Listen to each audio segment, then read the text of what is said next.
who I was and who I am is a little bit different, but the core values of who I am is what I just listed. Okay. Well, Aaron Don't Campbell. ask me. No. Yeah, Aaron's like, I don't want no You, parts of Aaron this. Campbell. Aaron's like, don't put me in y'all mix. All right, guys. But yeah, I don't want to get all. For you to find out. The reason why I'm in a relationship right now is because she came to me with her purpose. I'm not doing this just to do this. I like you. I want to be with you. What are your intentions on your life? What's your plan? Okay, this is my plan. Take some time and make sure that you know yourself and are knowing yourself before you try to date someone. What do you mean know yourself? Like, I know my name. You know your name, but do you know what you want? Do you know who you want? Do you know the qualities that you're looking for?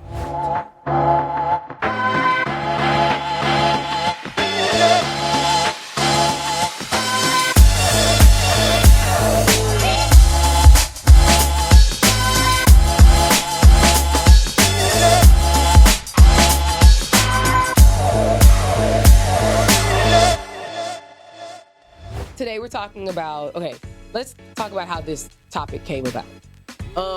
There's a faction of men who believe that women should concern themselves with being married at a certain age, and that age being a younger age. And you have a faction of women saying that, no, you should live your life for a little bit before you become a wife, before you become a mother, X, Y, and Z.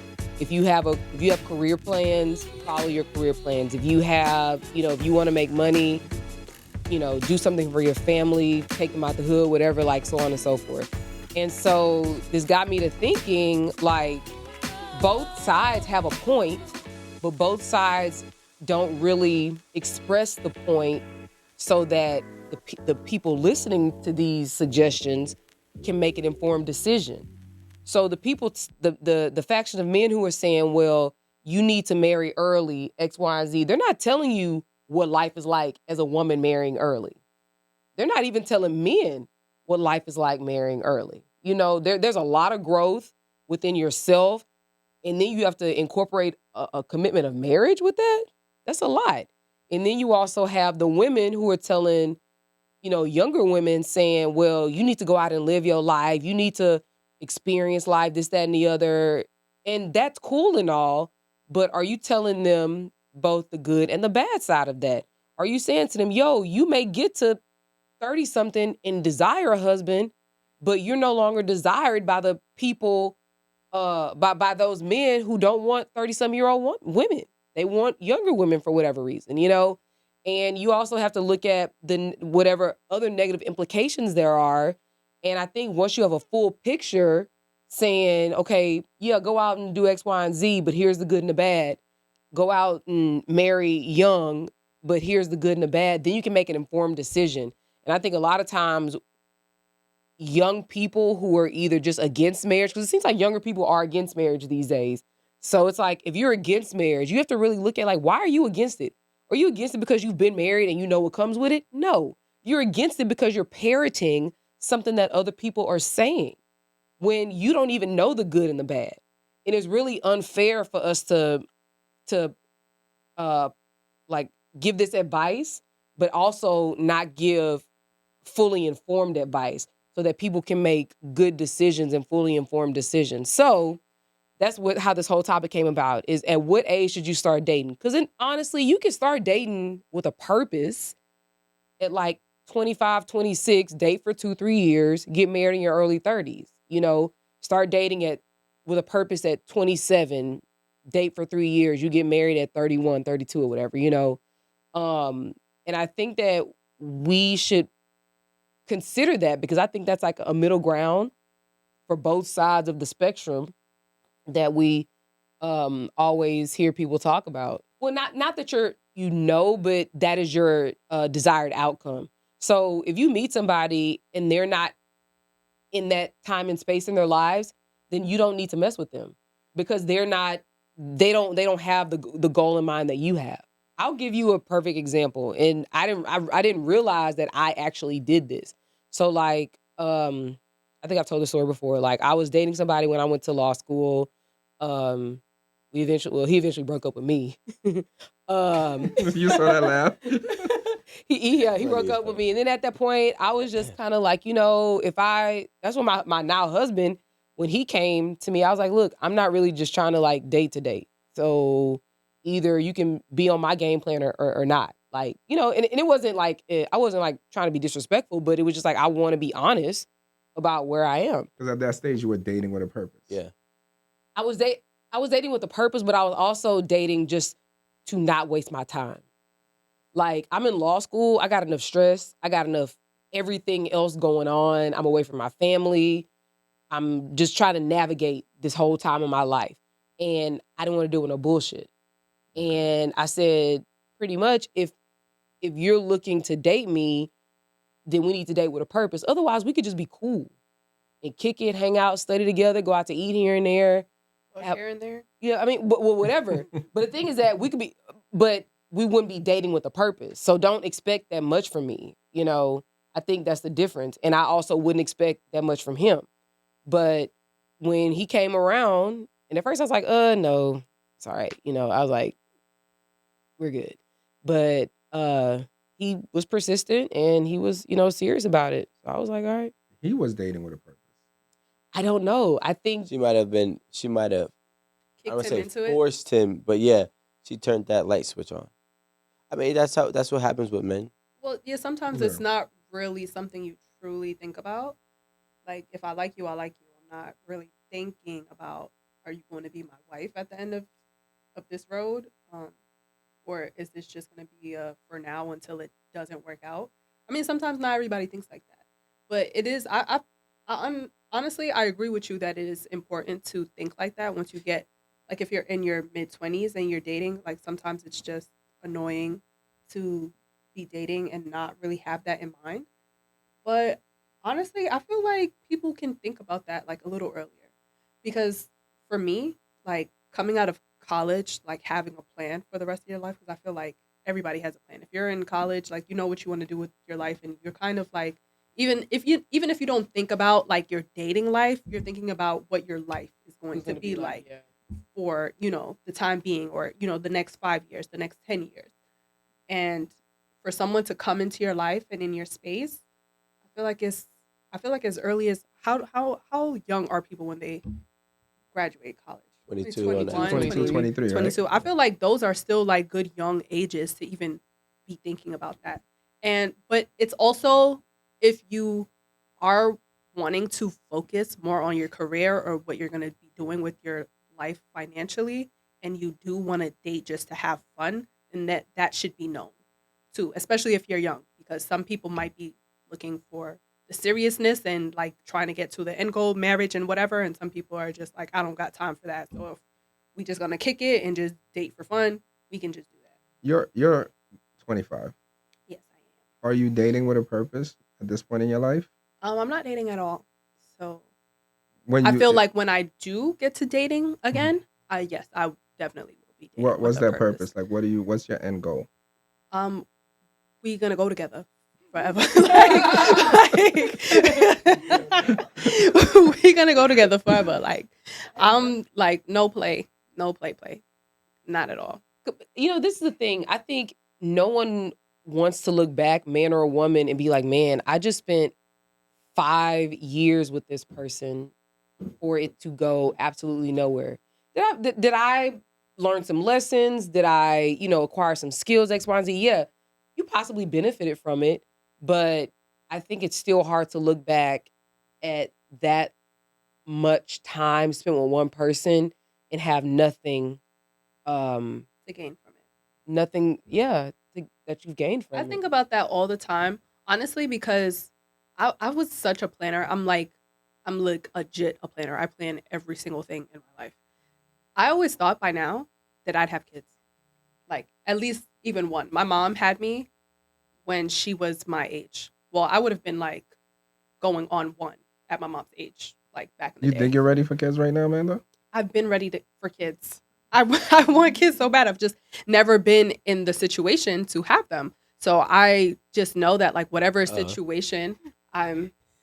Shut up. Mandy's talking right now.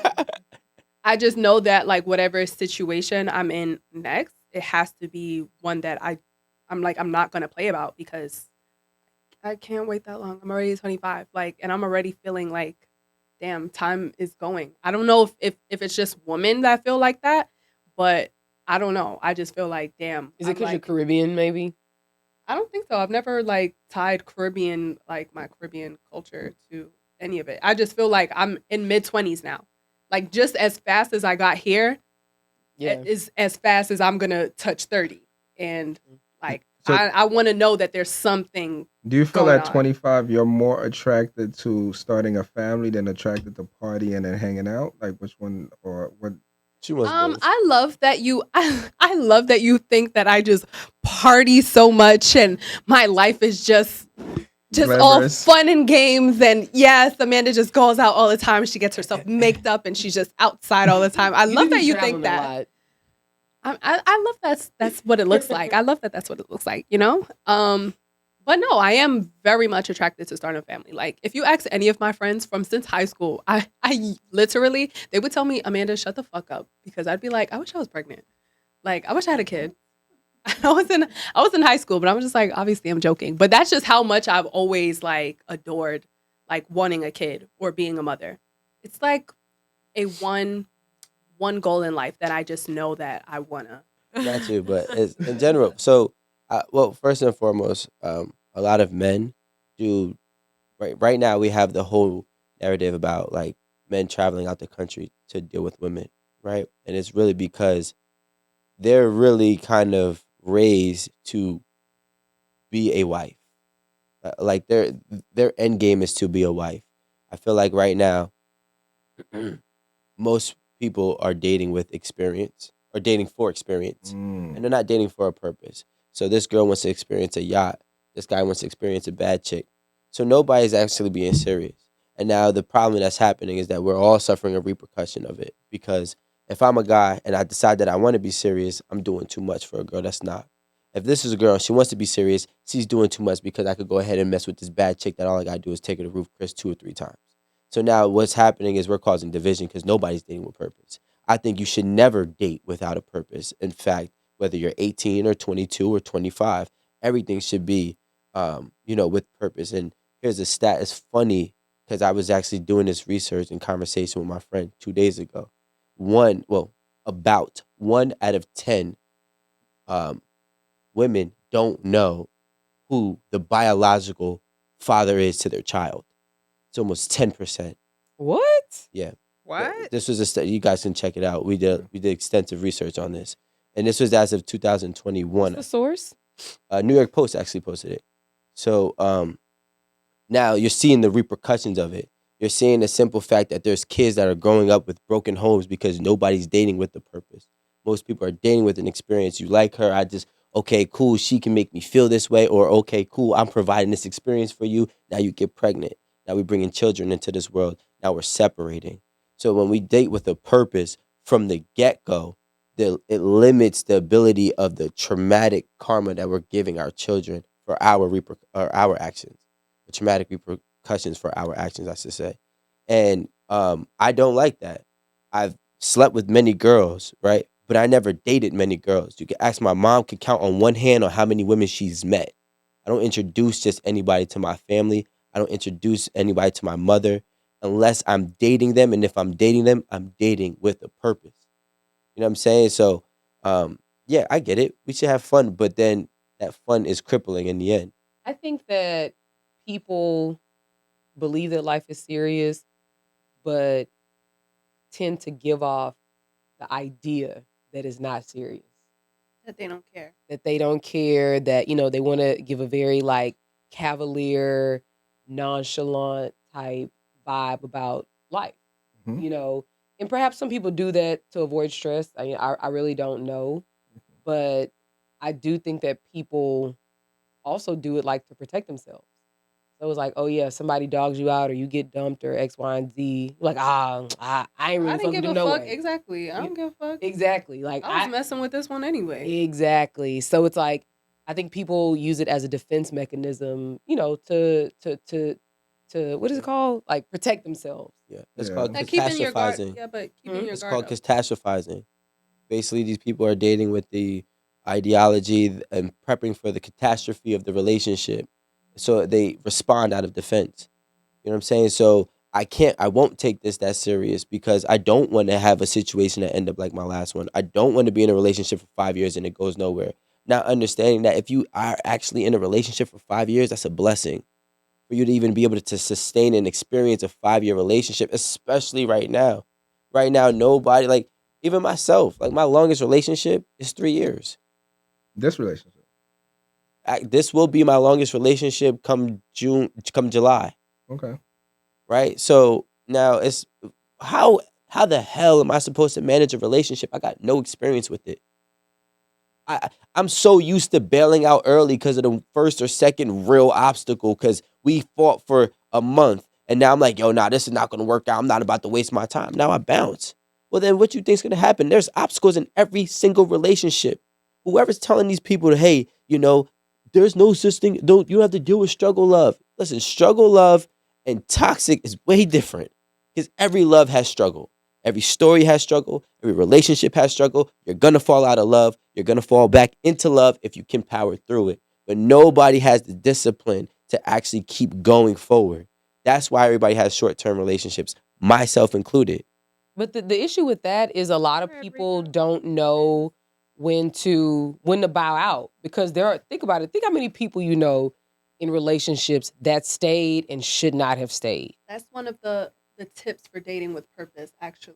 The last one says know when to walk away. Because some people don't, and some people, right, like Rico says, try to see it through. Let me ask y'all a question, because this is the thing. I don't like people trying to judge or not. I don't like people trying to project their potential situation off of other people's trauma. Amanda, how many relationships did you stay in when you know you shouldn't have for a long period of time? And I'm gonna give it at least a year or 2 years you stayed where you knew you should have left. How long was your longest relationship? 3 years. So your longest relationship was 3 years. You're 25. Okay. So how long? At what point did you know you were supposed to leave? Been new. So you got into it. Yeah. That was just foolish from the beginning. I would. But she literally proves the point. Like some people don't know when to say no. No. Yes, in general, some people don't know when to get in relationships. That was a different scope between knowing when to leave versus knowing who to date. If she's been new from the very beginning, No, not been new from the beginning, but I was in a 3-year relationship. So somewhere in between those 3 years, I knew. What point is what I'm asking you? I'm gonna say maybe a year before I actually left. Okay, cool. And that's not bad. Like for you to know for 12 months that you're not supposed to leave is not a long period of time. The people that are talking about knowing when to leave, we're talking about people who've been in relationships for 10 years and for 5 years they've been miserable. No. I mean, think about it. That's 1/3 of the relationship.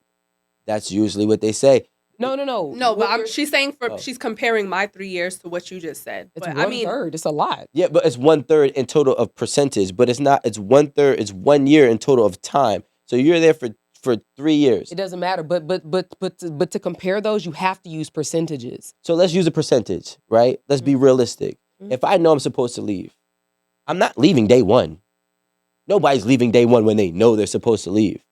It's going to take time to leave. Long relationships have long breakups. I'm not going to argue this. This is something that we do know. No. Sorry.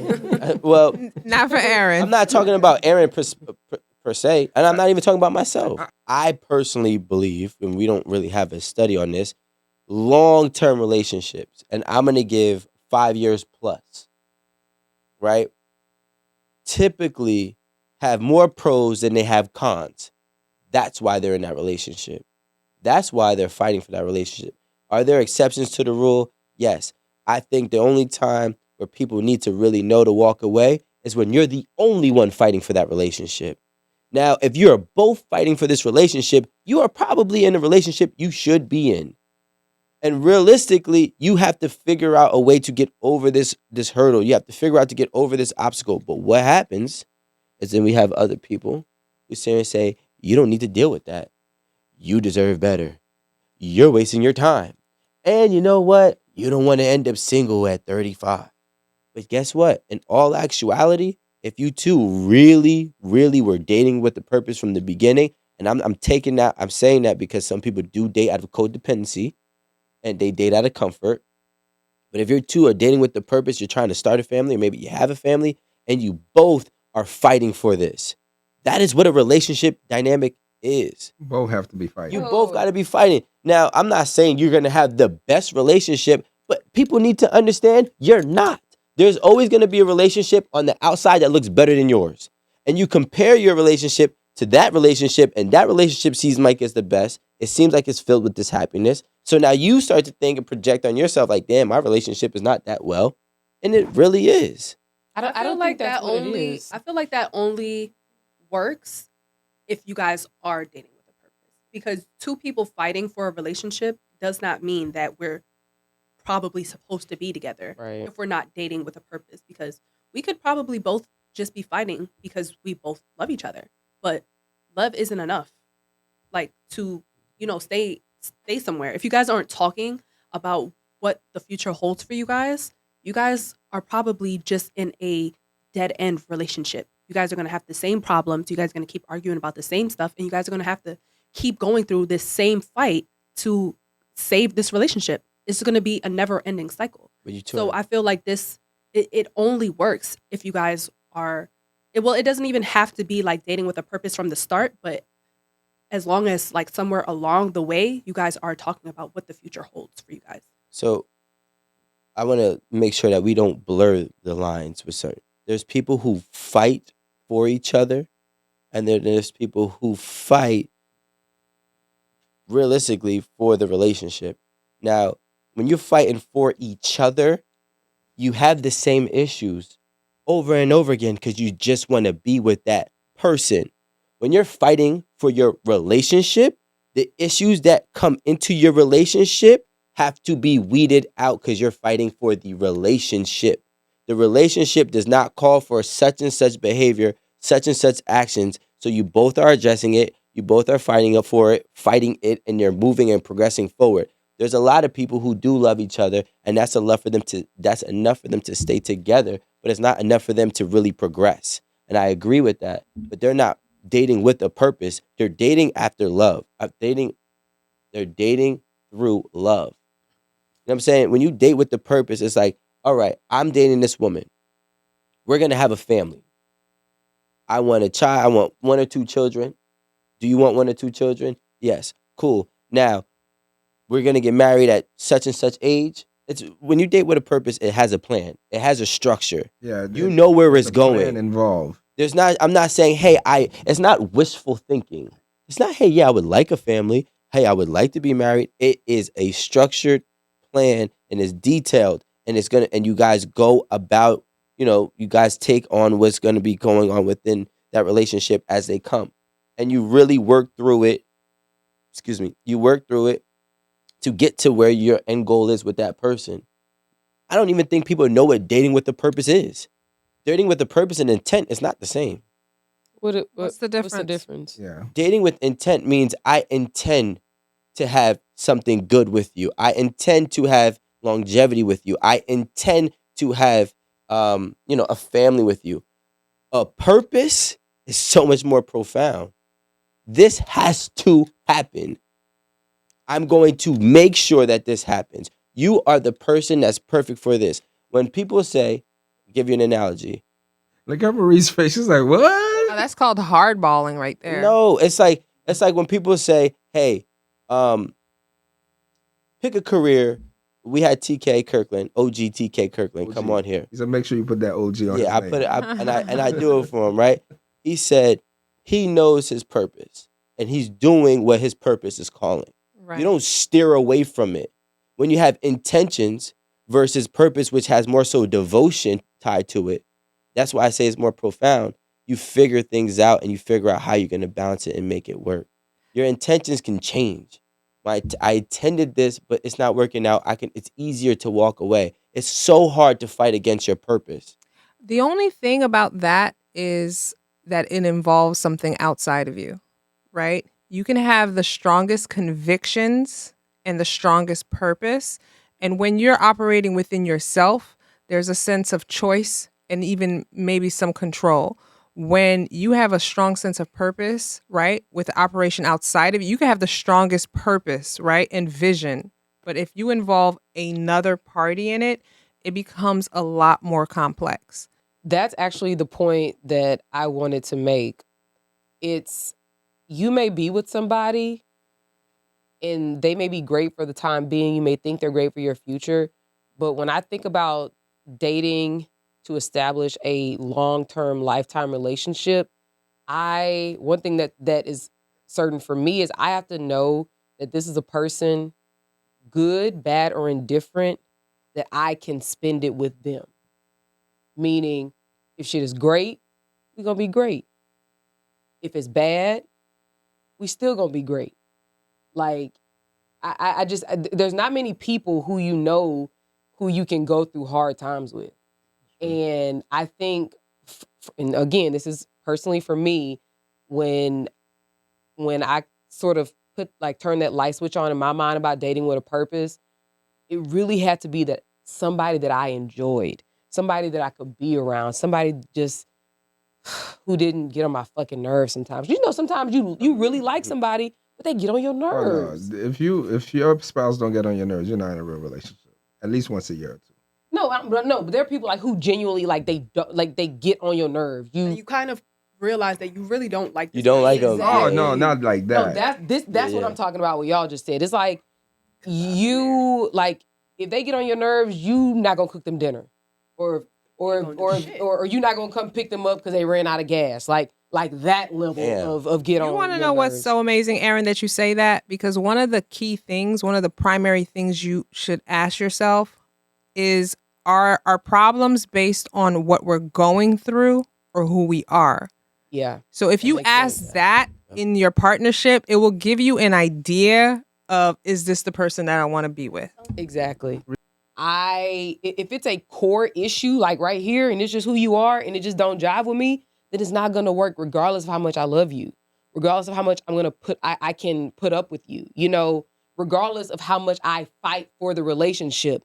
I really don't give a fuck about nobody fighting for a relationship. What I care about is somebody willing to do the work to make things better. Meaning you have to look at yourself and see where you're messed up. You got to look at yourself to see where you can improve so that you can take those improvements into the relationship.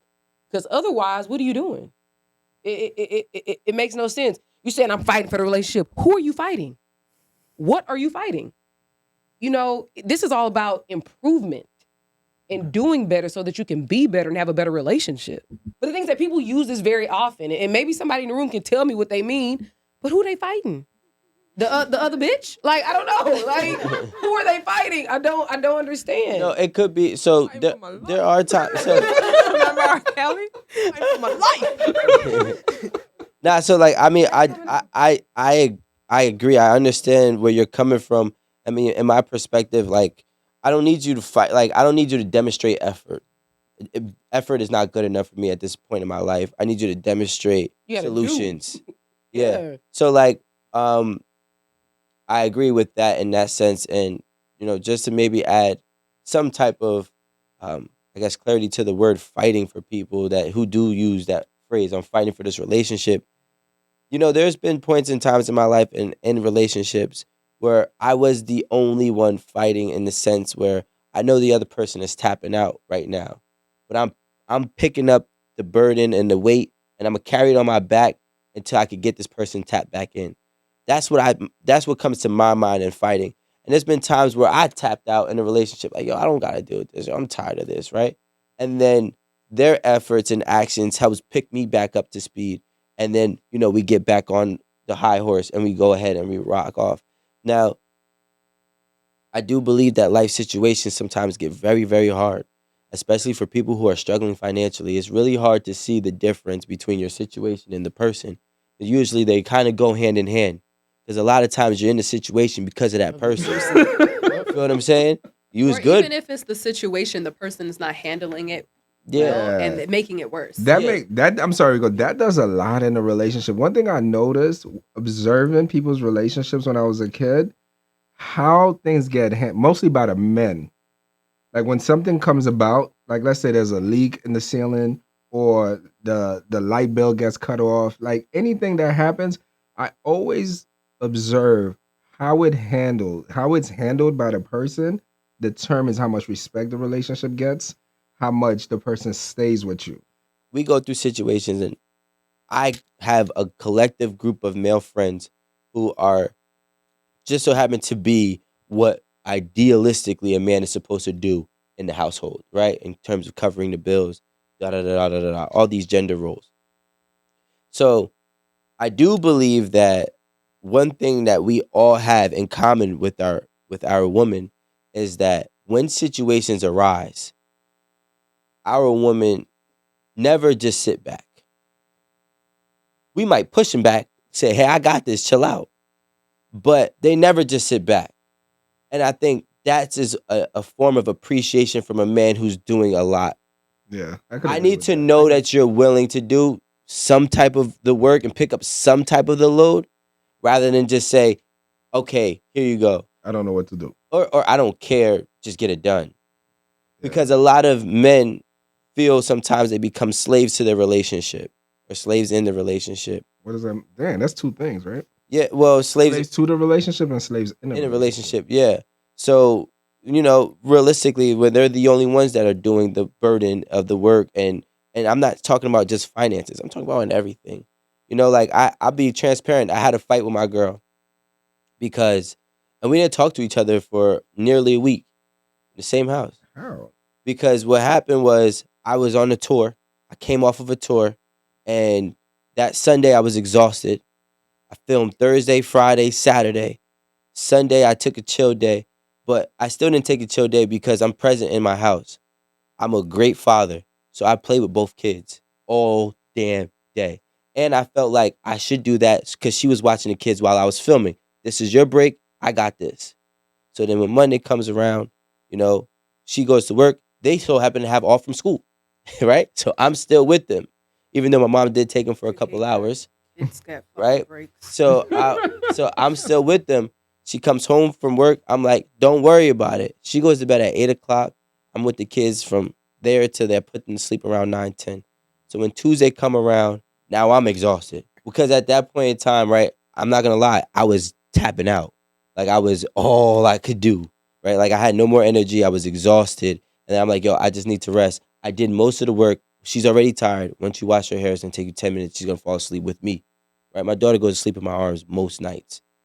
So can you just pick up this one piece that I'm asking you, right? Did you say it like that, Rico? I did say initially yes. Oh, okay. I was just wondering. Initially where yes, you're coming and then from. I know exactly how what ended up happening was it still wasn't resonating. And when it still wasn't resonating, that's when I was like, yo, the simple fact that for me, this is what I'm saying, I felt like a slave in my relationship because, like I said, there's a lot of guys who I know or don't know, but know of who are not doing both sides. They're not being the dad and they're not being the provider. I'm doing both, right? And I'm taking off a lot of burden for you. I'm considering that you were with the kids while I was at work. So now I'm taking the burden of the kids so then you can kind of relax and rest before you go back to work, right? This is my fine line of balance.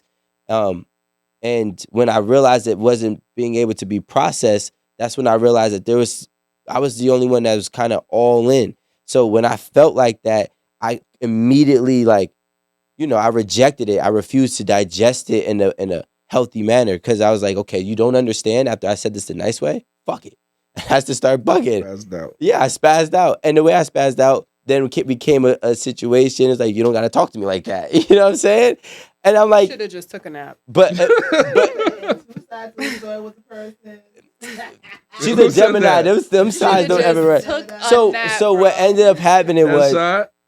So, and I knew she was gonna be on here too. I'm like, you talk all this shit. I know she's still on here. But she knows though, because we tell our sides. But more of the story is, when a guy when a guy feels like he's overexerting and overexuding and he's doing everything he can and he just wants you, especially when majority of the situations come up and he's like, yo, chill.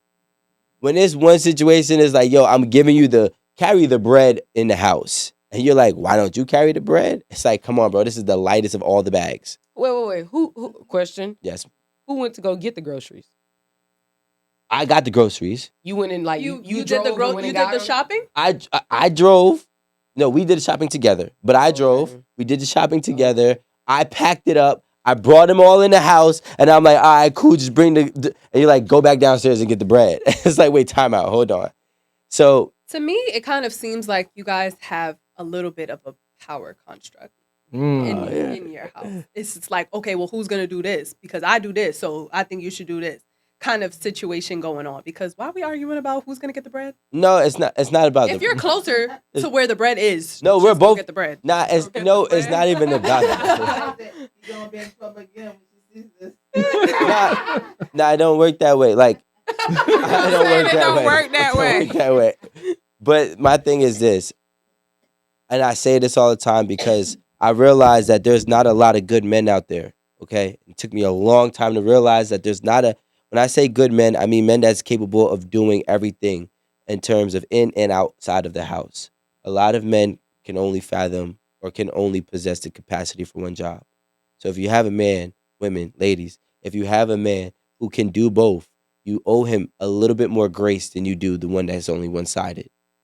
All right, You so I should want to. give, That's you all I'm should saying. give him a little Alright, bit so more guys, grace. I Like gotta you say- owe That's him. it. That's all I'm saying. Aaron, Meanwhile, a woman's doing 7 jobs at the same time. Lord, what grace is she having? Well, I mean, no, I mean, she gets grace. I think that Okay. if Rico's trying to say that, like, just pay attention. Like, I do we agree. should give men a little bit more grace. Not that we owe them a little bit. I feel like no. the owing. Why is it more grace? She said, "Give him grace to just I as said, much." no, as I'm they give just trying to rephrase what Rico said without the owing part because us. Oh yeah. I didn't like that he said that we Yeah, owe but, like, men more grace. yo, all right, we're not gonna get into semantics on not gonna get into etymology. Yeah, we're that. not. So I guys- just that's why I Semantics simply are important. rephrased. Words are important. They all have meanings. No, exactly. I said it right. It's like, let's get into She it. just didn't Right. like it, but I said it right. when you dating with a purpose, should you incorporate that you're possibly dating the person that's meant to be the most important person in your life? I'm I a get little it. confused with having to connect my purpose because if I'm dating with a purpose and I know that you are somebody I want to continue life with, yes, I'm going to make sure that you're the most important person in my life. And even if we're not there yet, I feel like that's how I set my mind up so that I know this is like I'm all in. You know, this is somebody I'm going to want to have kids with. This is somebody I'm going to want to spend my life with. This is someone who I'm going to have to put before everyone anyway. Me, I know that how I've ran my relationships in the past is I go fully off love. Like if I love you and I have that feeling for you, like I tell people like I know when I'm like in love with somebody, when I get that pit feeling like in my heart, drop down to my stomach kind of feeling. And I'm just like, yeah, I gotta pursue that. Like I gotta like Some I good know weed will do that too. And Casamigos.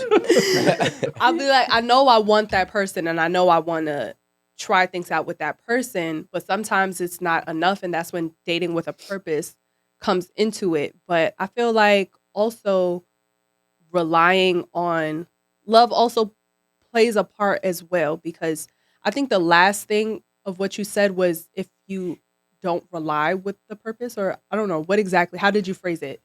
Because we're dating with a purpose, so we're on a road to something. So the road we're on a road for you to be the most important person in my life.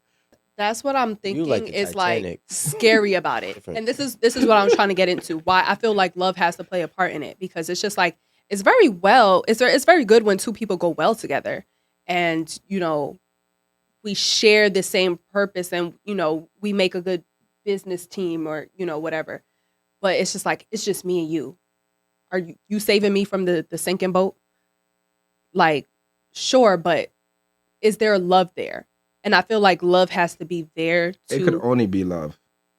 I don't think so. I don't think it's love or nothing else.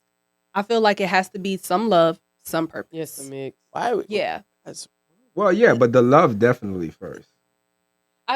Look, this is my thing. I Okay. think, and I've said this a million times. Like, love is important, but so are so many other things Yeah, in a I relationship. agree with that. Love is important, but it's not enough. Yeah, it's not. Just like finances alone is not enough. It's not. Just yeah. like somebody having domestic capabilities is not enough. Like it's all one. Like it's a pie chart. You know what I mean? Like each slice of pie has its own based on what your desires and needs and wants are, has its own like percentage assigned to it, you know. And some people might need more love. You know, somebody like me, I need somebody who is going to be my friend, because when things are bad, the love isn't going to help me. The love isn't going to help Aaron Campbell. Can I sit here and crack a joke with you? Can we drink a beer? Can we go eat some crawfish? You know, can we go see a comedy show? Like real friendship. Because think how many times you've gotten into it with your friends. They're still your friends. Sometimes. You know what I mean? I'd be losing. No, but that's what I'm talking about. The friends that that's the problem. that you've gotten into it with, It's and they're you. still your friends. I mean, You know, I like ain't say no. these are the people that you choose to be your family. Right. Like your friends, your good friends, are your family that you actually get the opportunity and The option privilege to to choose. select. Correct. You get to pick them, you know, and that's the same thing when it comes down to picking a spouse. You have to pick somebody who feels like that biggest void. And for me, I'm gonna need a friend.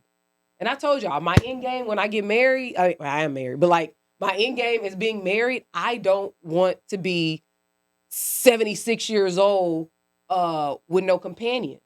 I want somebody I can sit up and run a joke with, talk about our social security checks, go log online and look If at my you weren't- IRA. Like, would you Like- still like this person if you weren't dating him in a relationship? Is this Exactly. someone that you could like? Even if I weren't with you in a relationship, would I like you enough to Exactly. hang out with you? That's exactly. And if you it. can't say yes, then you might have you to gotta do some kind of self-reflection. Like, I like you Yep. as a person, because the sex isn't going to be enough at one point.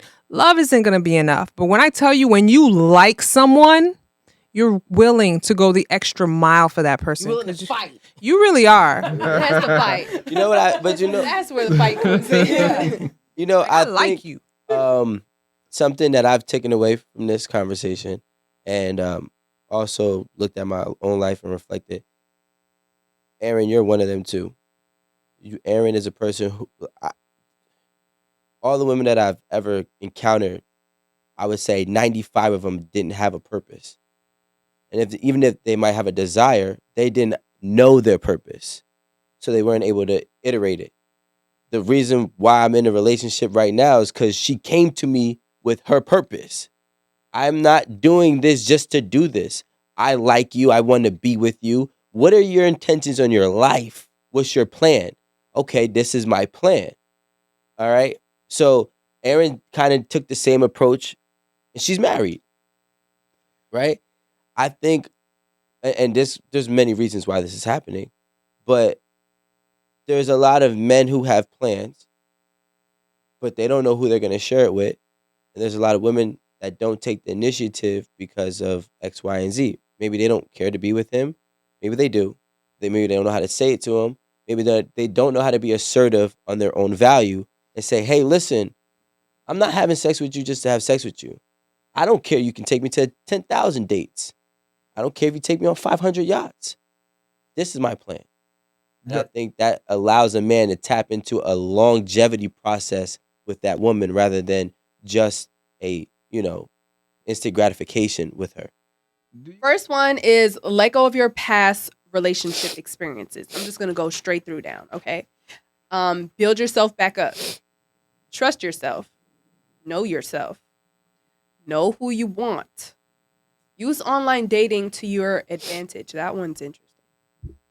Meet lots of people. Talk about your values and see if they're aligned. Don't compromise on the big things. That's absolutely correct. I love that. But do be willing to compromise on the smaller things. Ask questions to know more about their relationship style. This is their relationship style. Work on your communication skills. Know what your boundaries are and maintain them. Know when to walk away. We spoke about that one. So those are the 14 tips, dating with a purpose. Love it. Really? Thank you. Yo, she did that shit. She's such a manipulator. Like, Am I? No, I've never heard that before. Right. Oh, gosh. Yo, did you see how she did that? I think one of the most important ones, and we talked about this earlier. One of the most important ones is number 14. Well, 4 obviously. Know yourself. Yeah. That was number But 4. 14 is really knowing when to walk away, because a lot of times we're so blinded by wanting something and like not failing at something. Just because you break up doesn't necessarily mean you failed at it. It may be like what they say on Martin, like the I'm down bad so I can come up or something like that. I can't remember. Y'all know what I'm talking Yeah. about. I feel like knowing when to staying walk down away. to the come up, or saying is- you was down for. It was something about like it's something bad that's essentially setting you up for something good. Later A to setback could come. be Yeah, a get back. No, a setback. A setback could be a come up. Yeah, it's a setback so that you can come up. Mhm. Because the previous relationship may not have worked out, but it's making space and opportunity for something that you actually need versus like some BS that you were just like desirous of, Mhm. and that wasn't necessarily good for you. And or towards your goals.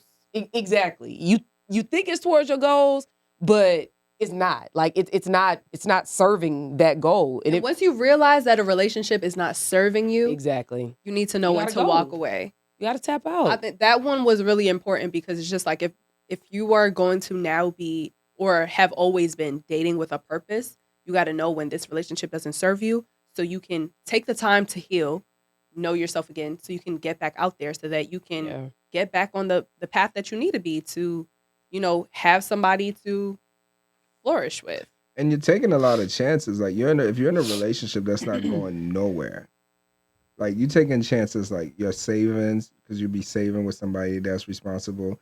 If you're young, you could get pregnant. Mm-hmm. You know what I'm saying? You could That's get another yourself thing. in the wrong environments. Like if it's not going nowhere, Mm. you know when it's going and when it's not. It's not. Mhm. Do you think that some people, or you think most people do know when it's not going somewhere? Everybody know when the Yeah, but relationship they ain't still going stay. nowhere. I feel But- like once you love somebody so much, and that's why I hated that It love blinds you. took over so much of my relationships because I would always be so scared to leave. I didn't want to hurt nobody. I didn't want to, I knew it would be hard to like break up. Like I think Rico said, or one of y'all said, I don't remember. Like the longer that you're in a relationship is the longer to break up. longer to break up. And I mean it's low key true because it's like if you've been with somebody for so long, like breaking it off with them because you know that you don't see a future with them or you know that that person doesn't fit in your purpose anymore, it's hard. Well, I mean, and I'll keep it short. One of the biggest people have, one of the biggest problems people have in life, in relationships, in work, and everything is starting over. So once Yeah. you get into a relationship for such a long period of time, you don't want to have to start over. Mm. Now, I don't align with the whole. I feel like those are like solutions. I believe in preventing. I don't want to have to learn that this was the wrong person. That's not how I work in my life. I try to prevent. So I think that number 7 and number 5 is a combination of the two most important things outside of knowing yourself, which is know who you want and meet lots of people. When you meet lots of people, it'll actually show you what you really want. When you can only pick from your surroundings, you only know what you know. And none of those options can be serving for you or fulfilling for you. So you need to get out there. I know you don't want to be over here and at the club, but maybe you need to experience a club. I know you don't want to be at a cigar lounge, but maybe you need to experience a cigar lounge. You need to meet different types of people. You need to meet lots of people. That's going to really show you what you truly want. And then with that being said, you don't have to worry about picking the wrong person. More likely than not, you really know what's out there instead of going off of other people's word who had terrible, terrible outcomes on their own life situations. You can really base it for your own experiences. Okay, I can see that. I mean, that's a very courageous thing for someone to be able to do. Which get I out agree. there. Change your environment, go in a different environment. I You was What do just you? know, about to say It's normal. I personally don't like to meet new people. Like I don't because you did that whole phase. I You gotta don't think, That- Alan. like to go into different environments. Like, what if I don't want someone that smokes cigars? I'm not going to a cigar lounge but- to like. Well, scope then people you. That's out. not the You point. don't You don't have I to mean, I go to thought a that was the cigar point. lounge. That's- Not literal. Yeah, what he's saying is that like Just if you get open out up, there. Yeah. you open up your like it's we said this, it's a numbers game. So if you have Mhm. a bigger pool of numbers, your odds are going to be better. Facts. So if you meet people at the cigar lounge, at the basketball game, at the gym, at the grocery store, like the more places you are, the more likely the higher the likelihood of you meeting somebody. Probability is Yep. higher than somebody are the just busting passport into boys? your living room.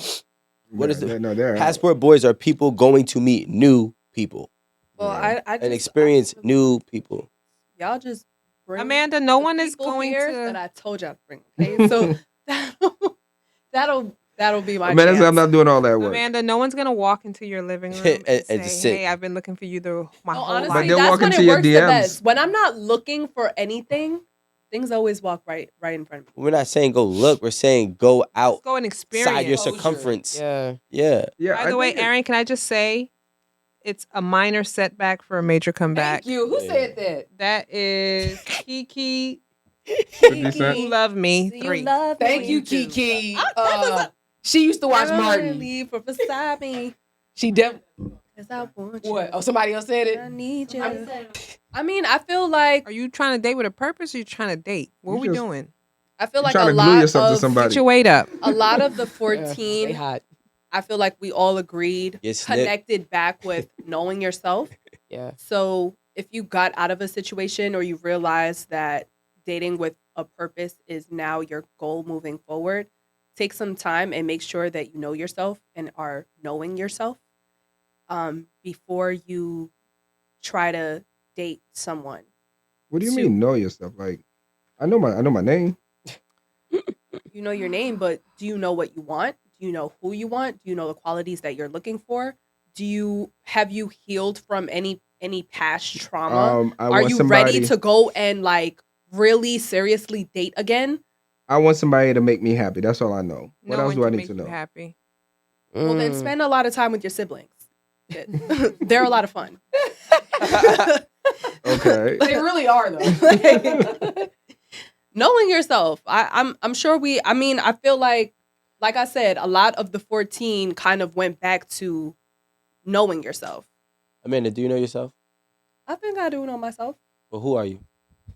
And don't tell me your name. Right. I mean, in how many words do we want to know who I am? I'm a baker. I knew that was gonna be the first thing That's you not who said. you are. That's your occupation. That is Who are my you? occupation, but that is also a part of who I am. I am an That's I am an entrepreneur. I'm a hard worker. I work from home. That's a part of my identity because I don't get out there much. I'm at home. I'm very spontaneous. I'm very enthusiastic to start new things and to not meet new people. I don't like to meet new people because I almost said it, but I was like, let me not lie. And I think and I make decisions with my heart more than I do my head. I'm very poetic that way. But yeah, what else should I say? I don't hear. I don't. What character? Alright, What so we I gotta- don't characteristics? think you know who you are yet. Yeah, clearly. I don't know. I don't feel like it's a struggle, but it's just like if you're caught off guard with, it's just like, okay, well, what can I say about myself that people would really need to know that is important about me? Was who you are. I mean, like I got that. Rico, who are you? But who I am at this moment, this particular moment, because I've definitely changed. I am I am a soul who lives for the truth and wants and desires to help bring the truth to the surface of this earth. I am a soul who loves love. I am a soul who wants honest love, not materialistic love. And I am a soul who cares. I'm really a humanitarian at heart in every aspect. Um, and I could give you my identity. I work at podcasts and I could do all those other things, but that's not who I am. Who I am is I'm a loving person, a caring person who values nothing but the truth and will stand on the truth even at the expense of my own image. That's who I am. You know what I'm saying? That's how I represent my life. That's how I've always been. And there's more things. There was more pieces to me of who I was that fell off. I used to be a hurt individual who was, or a hurt spirit, I should say, bigger than just this, body, and who used to hurt people, in a physical manner. And I've grown from that, So who I was and who I am is a little bit different, but the core values of who I am is what I just listed. Okay. Well, Aaron good. Campbell. Don't ask me. No. Yeah, Aaron's like, I don't want no You, parts of Aaron this. Campbell. Aaron's like, don't put me in y'all mix. All right, guys. But I don't want to get all. for you to find out. Nice. I should have. But I think that, but that's a question. That's a question that Google me. we need to ask. She 'cause- said, "Google me, bitch." But that's a question that we need to ask, and that's the type of things that we have to say. Can you discover new things about who you are? Yes, but at the same time, we keep on saying know who you are. Nobody really knows who they are. How are you dating with a purpose? You don't really know who you really are. You only know what the name that they gave you when you were born. You only know the occupation that you chose, and you only know the things that they tell you to believe. Good point. See, the reason why I always argue with people when they ask about who they are is that a lot of people don't understand certain things. Like, for example, if I'm a codependent and I don't know I'm codependent, and I tell you I know who I am, but I don't even know I'm a codependent. If I have high anxiety, I don't know I have high anxiety, but I'm having these panic attacks. I have anxious problems. I don't know this, right? If I'm a narcissist and I don't know I'm a narcissist, and I don't, so all these things, I'm using, I guess, clinical things that's been, I mean, I feel like these people sometimes are deviants. Like, no, not in the most negative way, because like on the scale on normal, when you're talking about a normal scale, right? Like the baseline, I don't like when we use the exception for the rule. no, what I'm saying is like everybody got some shit, right? So if I have abandonment issues and I'm dating and I don't know I have abandonment But issues, that's not who you are. no, but it's a very big part of you, because what if you have abandonment issues? What if you got separated? We were talking about, what if you got separation anxiety? You don't know that. You understand what I'm saying? Can I actually It's wrote a note clouding for who you this. are, to be It's honest. very clouding, because somebody could be like, oh, I'm gonna go on a road trip. Yep. You got separation anxiety. Now you're going crazy. You've never actually known That's who you are. what's clouding who you are. Yes, but I think when someone says, "Who are you?" not like parts of, like, you could say, "Oh," I'm Rick James. like if you're saying like, "Oh, I have abandonment issues," right? And when someone leaves, there's a anxiety response, and I start to think about, "Oh my God, are they leaving me?" That's not who I am. No, that's not what I'm saying. Because I know Aaron has something to say. What I'm saying is that there's things that you have to know about yourself to know yourself. Like, if you don't know you have abandonment issues, how you don't really know yourself. See, if I have abandonment, let's say me. Let's say if I have abandonment issues, codependency issues, narcissist issues. got a Not me. whole I'm not saying that. I'll I do know some it's work. not I'm just talking giving you about my opinion. Let's You say I need have these therapy. three, right? And then let's say I have Shocker. separation anxiety. Let's say I have these four things, but I'm so conscious that I have them. I'm probably a healthier person than most people, because I actually know I have them. I manage them. I deal with them. I cope with them. So when I'm dealing with people, I know how to process But if them. you know that, you also know that's not who you are. Well, okay, so I you think know you those guys, are symptoms of an issue that you're coping Oh with. yeah, like you got a so cold. But yeah, basically- like you may have a disease, right? But that's not who I am. I may have depression Well, a lot of disorder, people but dating that's with not who I diseases, am. Yeah. No, but like Well, I think people need to that's the thing. differentiate when there is an issue or disease or a mental health issue. That doesn't mean that's who you are. That is A something lot that of you're people got some coping colds. with Well, in this life. Let's Got- let's put it. I want to just button up what you're both saying. There's a difference between knowing who you are and knowing what you possess, whether it be mental health issues, et cetera, et cetera, et cetera. Yeah. And I do see how they can correlate, because a lot of people fall into the identity of what they possess. not only on the mental health side, even on the materialistic side. They think that they identify as themselves as poor because they don't have all the expensive things. Some people think they identify as rich because they have all the expensive things, but are morally poor. So, I understand where it can get confused of people, mixing what they possess versus with what they are. But to agree with Marie, you do have to know what you are, and to agree with you, you do have to know what you possess and get past that so then you can actually find out and do the digging to figure out who you really are. And what you're making your narrative. Because what happens is a lot of people make things that they are struggling with, things that they are coping with, they make it their narrative. You're struggling with anxiety, right? But you don't have to be like, I'm just an anxious person, right? No, you're struggling with it. Yeah. There is a life that exists where you can overcome that.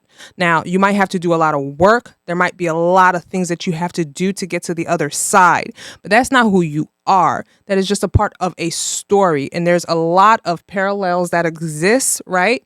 That there's a life where you don't struggle with that. So don't make it your narrative. I agree. And that's what we'll tell the audience. But like, let's say, for example, if you date someone with low self-esteem, right? A person with low self-esteem will always overcompensate, right? So they tend to overcompensate a lot. So imagine you've been dating unsuccessfully for 15 years. And now you're watching this episode of 8 at the Table.